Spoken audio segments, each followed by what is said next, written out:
Core Velocity Belt, I love that thing.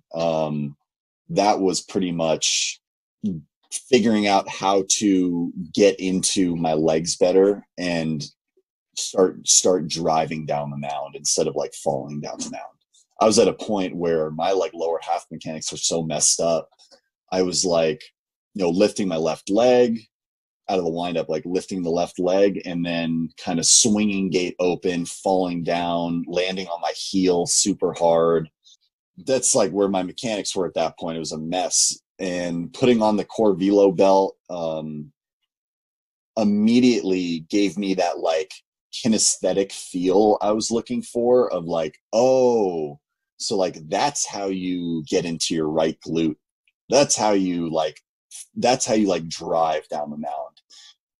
I've had coaches telling me for years, like load into that back hip and drive down the mound.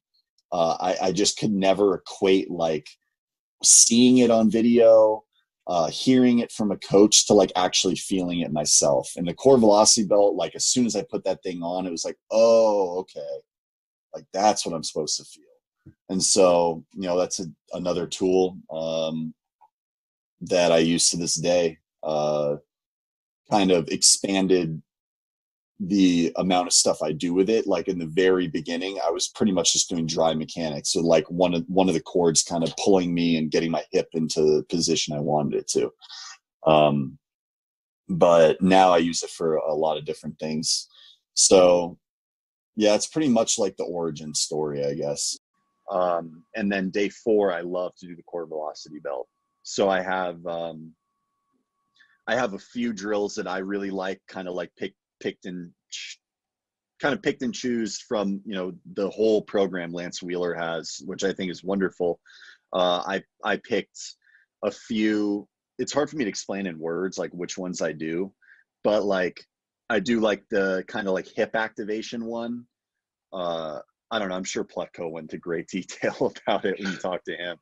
I'll do the one where like I'm on one knee and then one leg's up and I'm kind of like sinking into my hip and then and then we'll go outside and I'll do one where I'm like, I come set, but I don't move my feet. And it's just, I have it on my right hip on the top and bottom.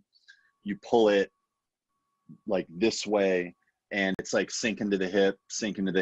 I do 20 reps of that. And then kind of the next one's a variation of that where it's the same thing. You pull it out and it's like sink into the hip with a little baby step and you separate your hands. And I do 20 reps of that. And then I take off one of the bands, put the band to the middle, bring it around the back and down the mound like it's from the catcher. And I just simulate mechanics. And what I like to do with the Core Velocity Belt on my day 4 is also like hyper visualize, like I'm in the game wherever we are, whether we're home, road. I do the work in the bullpen, but it's like I am out on the mound.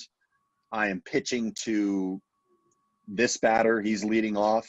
I'm then pitching to this batter. This guy's hitting second. And I am like throwing pitches in my mind. I'm executing pitches while also getting my physical work in with the belt to like feel the like way I want to be going down the mound, from both the stretch and wind up. The amount of reps I do with those kind of depends on how I'm feeling. Sometimes I'll get like so into the visualization that I'll just like do it for very